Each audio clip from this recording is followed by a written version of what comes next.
Hello, everybody. Welcome to Hang Out in the Crib. We have this is Hefe, and we have Disturbed God.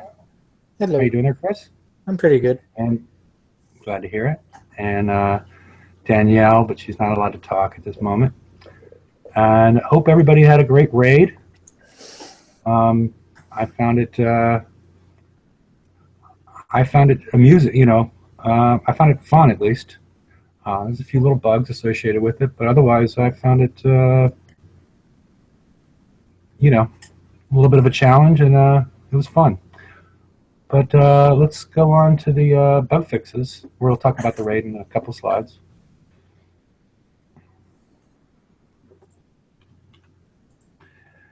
All right. The first one is an issue where the battle log wasn't showing medals lost. It'll be fixed for new combats, but nothing's going to go retroactively. And my favorite is they managed to fix the the limit of 25 Battle Pirates friends for you to relocate, gift, whatever, view their base, which has been going on for, what, 4 months at least? You think, Chris? Yeah, the one they said they couldn't fix repeatedly.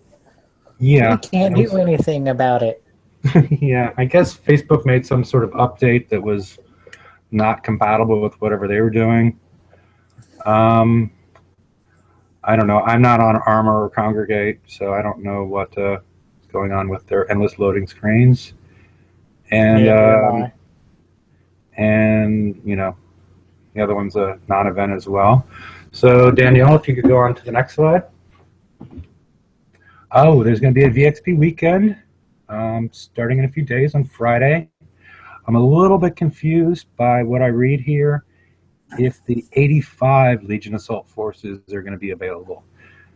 Because normally they would only spawn during that 36-hour period starting from Friday to Saturday. But they only list the Reaver Armada. I really hope the 85 is in there because I just finished Zoe's Apollo that I'm building just in case I decided I want to get into the Mega Hull Fracas. And it's from the September event, so that's the one with the death explosions and Cap fields. The rings, yeah, the cavitator fields and all that other stuff, which we were sort of over, but I guess we're not.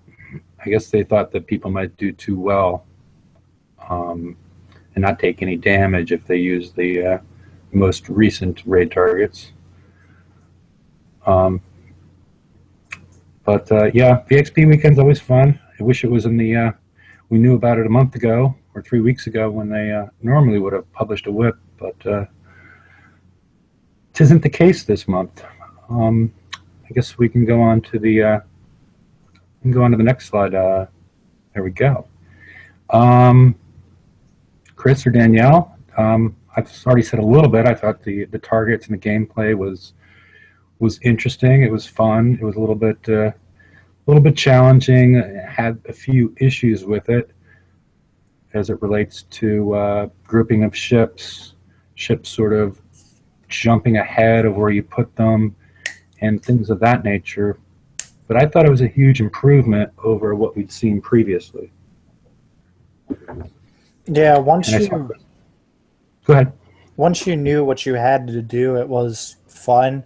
If you were going into the raid at the beginning like me with no clue what really to do or what other people were doing, it got frustrating quick, especially if you were using a ghost crawler. But once you understood what to do and how to do it, it wasn't too bad. It was just time consuming, and you had to be extremely careful with your driving or you were taking big damage.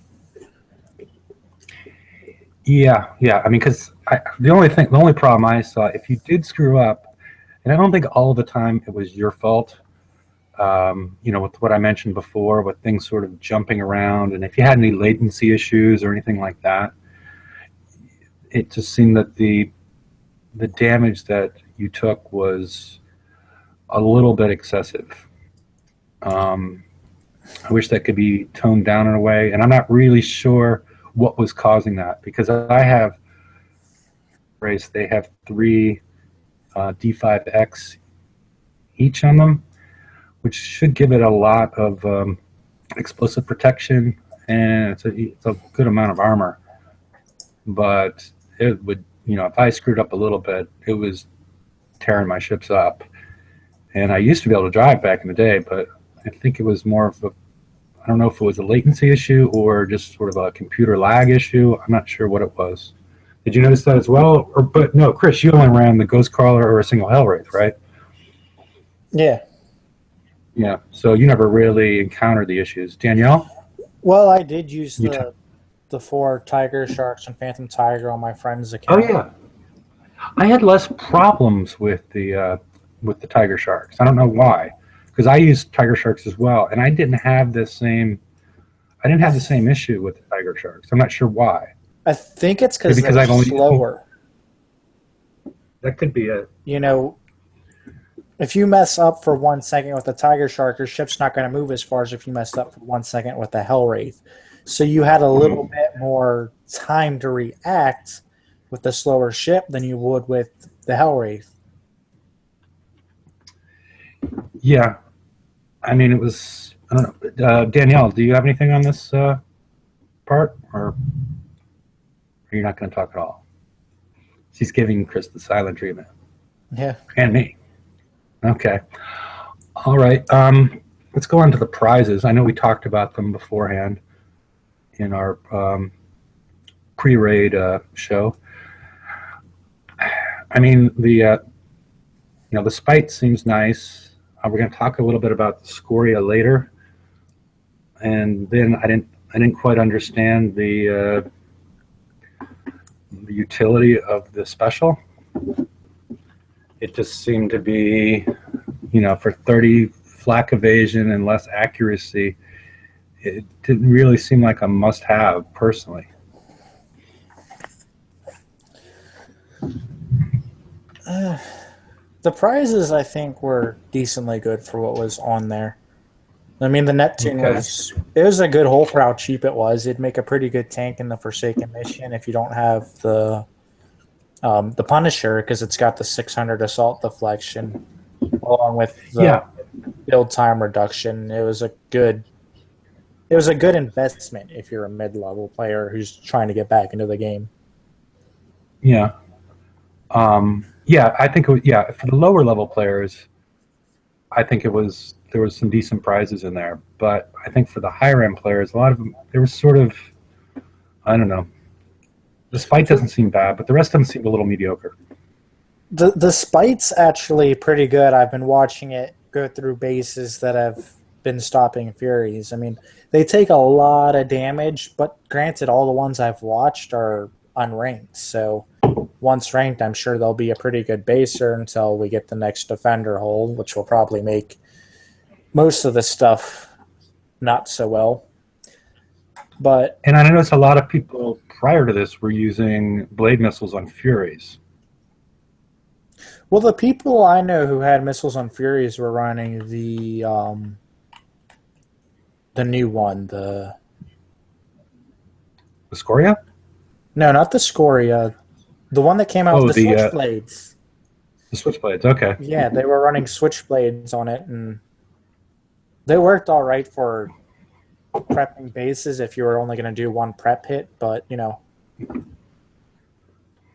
to me it seems like the only new thing that you'd really want would be the Spite, because I've heard blades are better than the Scoria on it, and that special really is not worth it because the advanced guidance system was 350,000 and it gives better accuracy. It just doesn't give the flak evade. Yeah. And besides what we mentioned before, it seems to be a continuing issue if you're not in the first world, alpha world or whatever. is the prize redemption is ending 3 or 4 hours early, and if you file a ticket, if you're able to file a ticket, they will give you whatever prizes they deem necessary. But if you haven't put in the $50, make sure you claim it before before you're even close to that deadline. It doesn't. If you're in Epsilon or whatever, don't wait. You're not going to get your full 24 hours that we've seen in the last few raids. This has been a continuing issue, and I guess you're just sort of screwed at that point. I haven't heard anything from anybody as far as people that don't get customer support getting any sort of compensation. See, I've never had an issue with redeeming prizes because I redeem mine as I get the points for what I want. I hardly ever even look at the prize redemption screen after the raid ends, and I mean, the one time I did, I magically had 130 mil that I didn't get, or 190 mil. But it's as soon as you get the points for what you want, I get it. It's just I don't understand why people need 24 hours after the raid ends to decide what they want. Yeah. And a lot of people are wondering what the huge change was, and what the cause of the huge change was from what we saw in the Phantom TLC. And what was the name of the other TLC with the subs in it? The one where they gave you like build tokens and that was about it. Remember the Pirate's Blunder? Yes, Pirate's Blunder. Very good. Yes. Yeah, the Pirate's Blunder, and both of those were basically unplayable. And, huge amounts of unavoidable damage and whatnot. So I think, we've gotten some clues as far as what actually happened there to cause this big turnaround. If Danielle, can you click the box? It seems that they stopped listening to somebody that was very determined to have unavoidable damage, and I guess the design team didn't get to hear about that anymore. So I think we found the solution, and I think Kix has found the solution as far as the best way to move forward. So I guess we can move on to the next slide.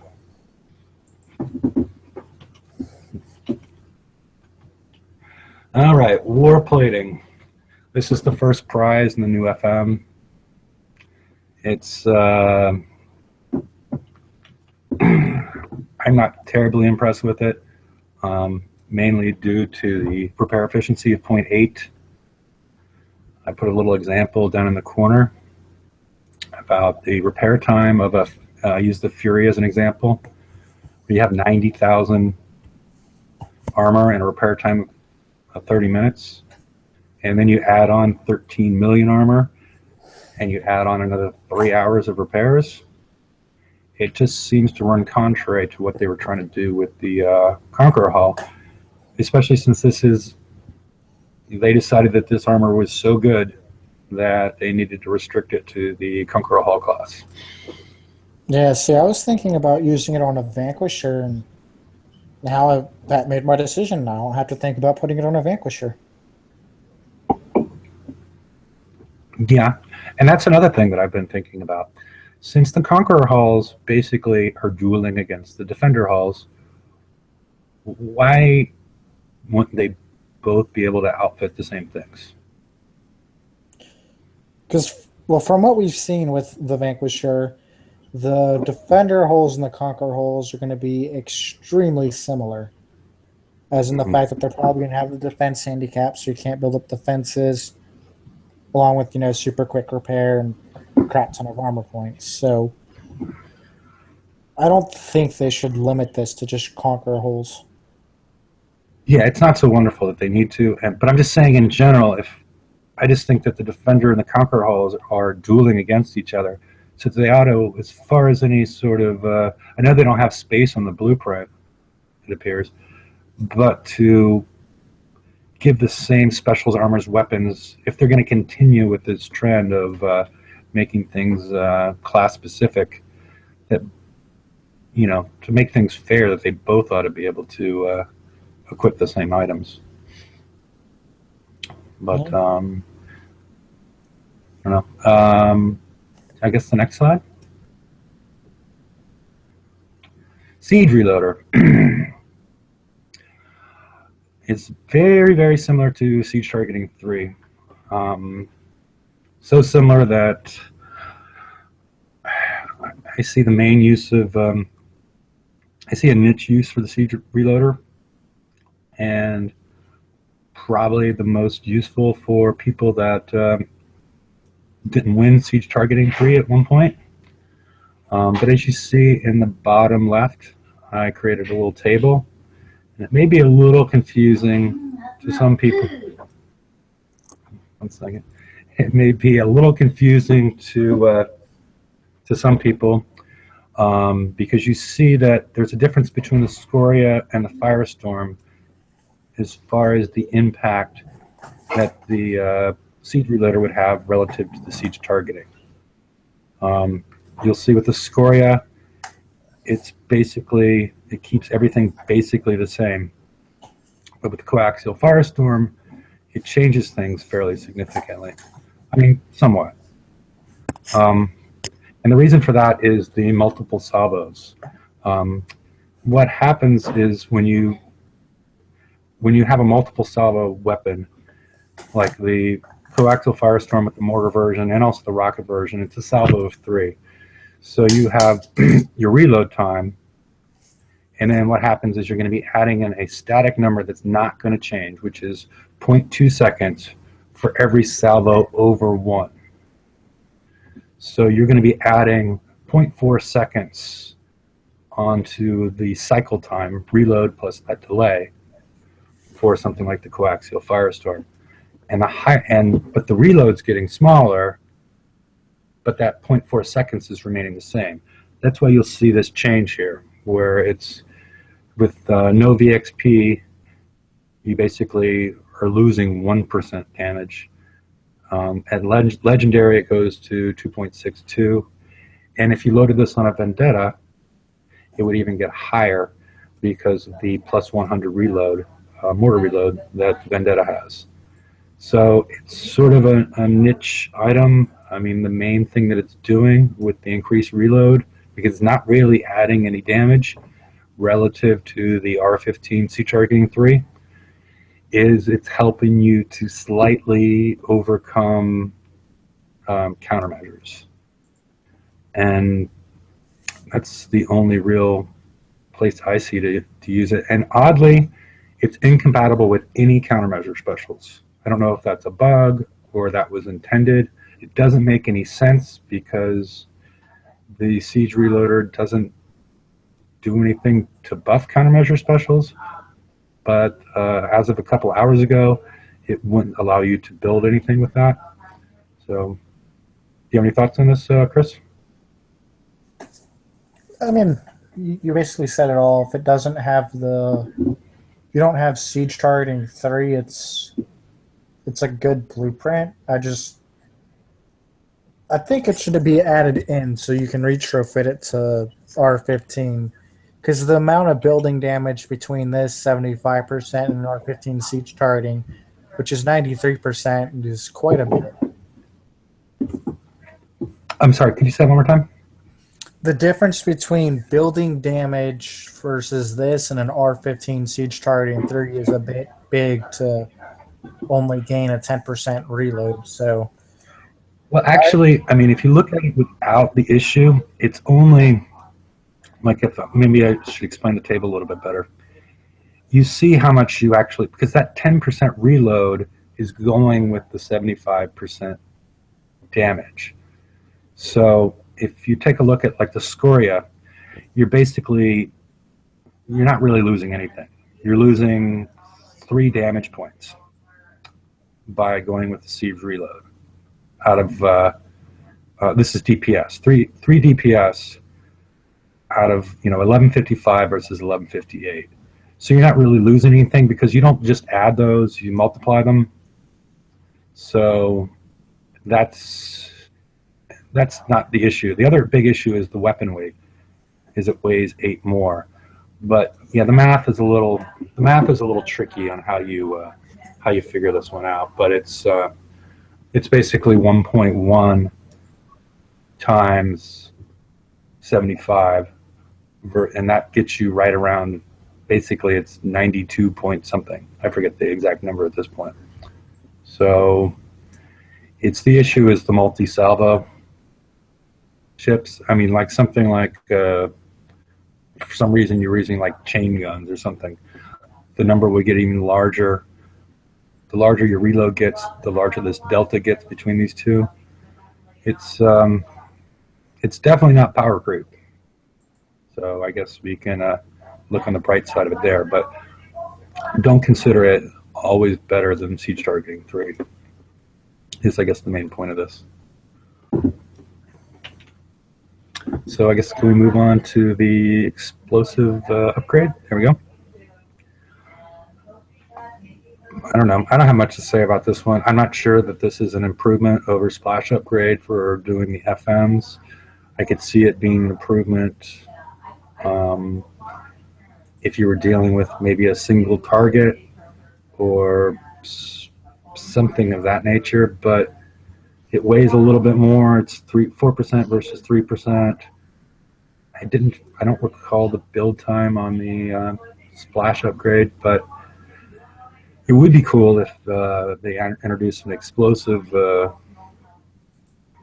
the Reavers have the explosive torpedoes and aren't doing splash or anything. Then I could see a definite use for this. But at this point, the difference between splash upgrade and explosive upgrade is highly dependent of what you're hitting, and I think it's more often than not that the splash upgrade would be advantageous.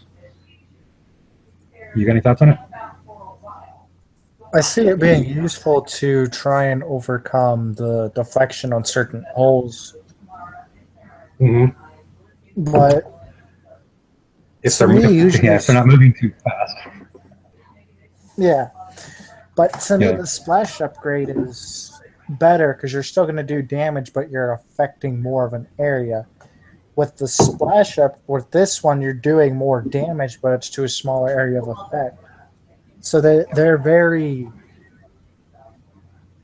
they're a very niche type blueprint. If you're trying to hit a small group of targets but deal a lot of damage to them, you're going to want the damage upgrade. If you're trying to splash out stuff, you're going to do the splash upgrade. It's all based on what you're hitting and what you're trying to do. So I'm not saying it's a must-have, but it does have its uses. Yeah. I mean, that's sort of the constant trend of everything that we're sort of seeing in the FM and sort of what we saw in the raid. It's a definite. They're definitely putting the clamps on power creep, and which I guess is good. And I guess we can move on to the next slide where we're going to see a little bit more of that. Danielle. There we go. We got the Scoria. I compared it to the blade. I guess I could have also compared it to the switchblade as well. The damage per cycle is higher for the Scoria, but the reload is more than twice. So if you just do your normal DPS calculations, the blade is better. After you get to over 50% ship damage, the Scoria becomes better by 19%. And then again with building DPS, the blade is better initially. And then again, it's if you follow the delta row, you can get a general idea of how much better or worse they are as it relates to that. And then I did total target DPS, where you see an 8% improvement, where I've included the first 50% and then added to the last 50%, and you see an 8% improvement over the blade missile. But you also need to consider the blade missile has 80% flak evasion versus 30. So if you're dealing with a target that is going to be throwing flak out there, you're not going to really want the Scoria. And then once you start dealing with the total target DPS, the DPS per ton, because I'm assuming shipyard 3 here, which gives you a reduction on the Drac technology and Forsaken technology, and since the blade is Drac and the Scoria is Reaver, you don't get that reduction, so it's even larger. So basically, per ton, you're doing 12% less damage with the Scoria. I'm assuming this is going to have something to do with, as we move forward, we're going to see probably a defender hull that has fairly high deflection, and that's where the real advantage of the Scoria will come in, because of the higher base damage. Per hit is more than twice, so you're going to cut through more of the deflection. Right now, that would be important on your Omega Behemoths, not your Omega, your Gammas. And when I looked at using it as a defensive, using it in your base, the Revenge is the only one that has a penetrated deflection that wouldn't be insurmountable by this. You're going to do significantly more damage to a Revenge. The rest of them either have ridiculously high penetrative deflection or they don't have any. And those ones with ridiculously high, you would have to assume that you would get more minimum damage out of the blade than you would out of the Scoria because of the reload time. And there's already tons of ways that most people have to kill a Revenge hull in their base. So,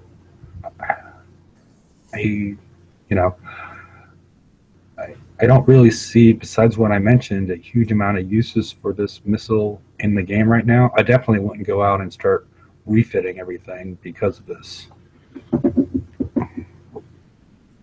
Chris? Yeah, I'm talking about that. One of my friends, Wim79 from BPN, he said a couple of his friends coined them and that the blades were better than the Scoria. Yeah. I mean, that's what the numbers are showing. I mean, either that or just a marginal difference. It's a little tricky. It sort of feels like we're waiting for the other shoe to drop on why they put this out there. Yeah, I think it's part of the we need a new missile and we have to make it extremely different from what we already have so people will think to get it, but we can't make it overpowered, so it's a good missile to have, but I wouldn't consider putting it on everything. Yeah, I definitely wouldn't go out and refit. If you have blades on something, I wouldn't go out and slap this on there unless it's for a very particular purpose of knocking out Gamma Behemoths. And it's. And Cuddle mentioned that in chat mentioned the fact that the damage bump that you get on certain hulls. And also using something like the Hunter Special. I forget the actual name of that one. It's the you mentioned it earlier, Chris. The one that's when you upgrade it, it's called the Hunter Special. The one that upgrades it's like 45%. Strike warheads. Strike warheads. I couldn't get anything. No matter what I tried to outfit, I couldn't get anything that would touch the penetrative deflection on some of these hulls, because I think it's like 15,000. Yeah, I couldn't get the numbers up. I couldn't get the numbers up that high to make it useful. Yeah, I don't think they're ever going to release a missile that can overgo that deflection unless it's got like a 30-second reload, which I don't see them doing. Yeah, and then at the end of the day, if you're just assume that we know what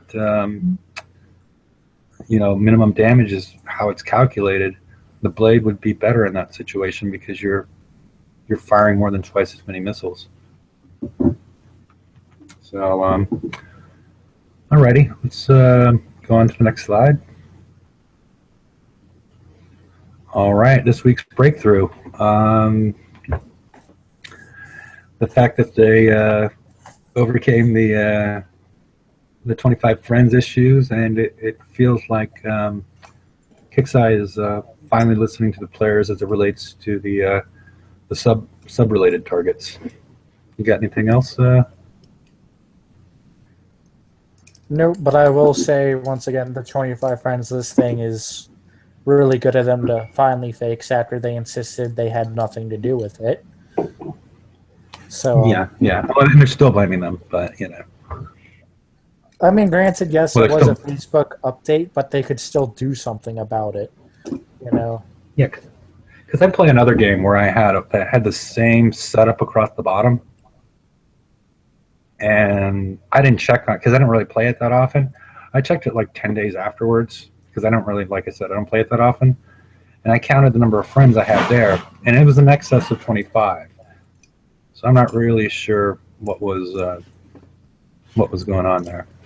See, I think it was random for people because I only had 23, and right now I've got 90 on my bottom bar. But I remember before this update, I had close to 200 on the bottom bar.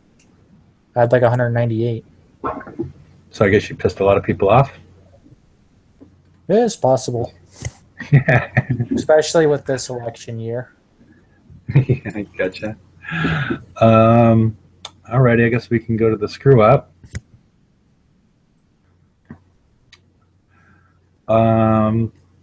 Yeah, the premature ending to the prize redemption period, which is really screwing the people that don't get support. And then I saw on the forums, and my friend that has his base next to me, he had a fleet that was docking the entire raid. Luckily, It wasn't his subs. But I saw people on the forum where they were showing it, and it was their subs. So the fact that they let it last, they fixed his after the raid, because what they had to do was they relocated him to a different world and then reset his clock to relocate again. But it seems like with those complaints that they could have done that. They could have done an admin move during the raid and then moved people back. It seems like they should have fixed it during the raid and not waited till the raid was over. Yep. Especially for the people where it was their subs. And I think that's the end of the slides. So I posted the Google Hangouts if anybody'd like to join us at this point. And Danielle, you can. Oh, there we go. Took off the slides, and I will take you off present. I'm going to say the no whip is still a kick size screw up. I'm going to say that every week because it's, we're trying to be clear with our communications. Well, let's take away everything you know about what's happening every month. They could just say what they plan on doing and then not give a date on it. Just be like, we hope to have these covered some point this month. Because that's the main thing. They were giving dates to people, and they'd be like, as soon as that date came, oh, well, sorry, I know you're expecting this update today, but we waited until now to tell you it's 3 weeks away.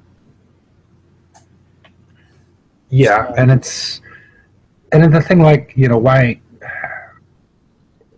like the things that are set in stone that, like, okay, we're going to have a VXP weekend at this point. We're going to have a raid at this point.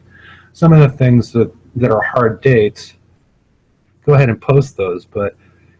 And also, I'm pretty sure they got a pretty good idea, at least with the name of the blueprints that are going to come out in the next FM. If not all the stats and details, at least the names of them, so we can get a general idea. Okay, well, I don't want to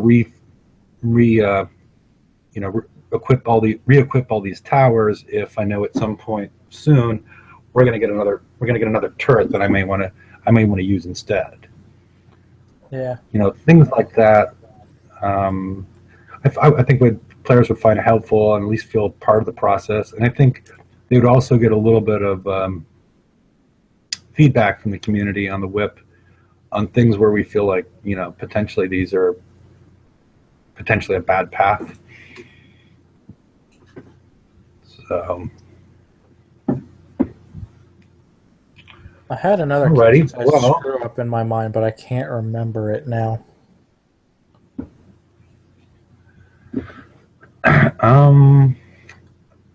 You don't know. I'm not certain. Well, I guess if nobody wants to join us from chat, we can, unless you can think of it. And Danielle's been very quiet this show. Have she actually spoken? No. No. Okay. I hear her laughing though. Okay. Well, you can't hear her laughing because she's on mute. Oh, I heard something that sounded like her giggling under her breath. Okay. Well, I guess we can wrap it at this point, unless you got anything else, Chris. No, not really. Okay. Well, I guess I will stop broadcasting, and I guess we can go to the after show if anybody has anything they want to talk about. And hope you guys all have a good week, and hopefully there'll be a Friday show. I've been having potentially going to have some computer issues, so if I get them all ironed out before Friday, there'll be a Friday open mic show. And if not, it should all be ironed out by Wednesday. So good night, everybody. Good night.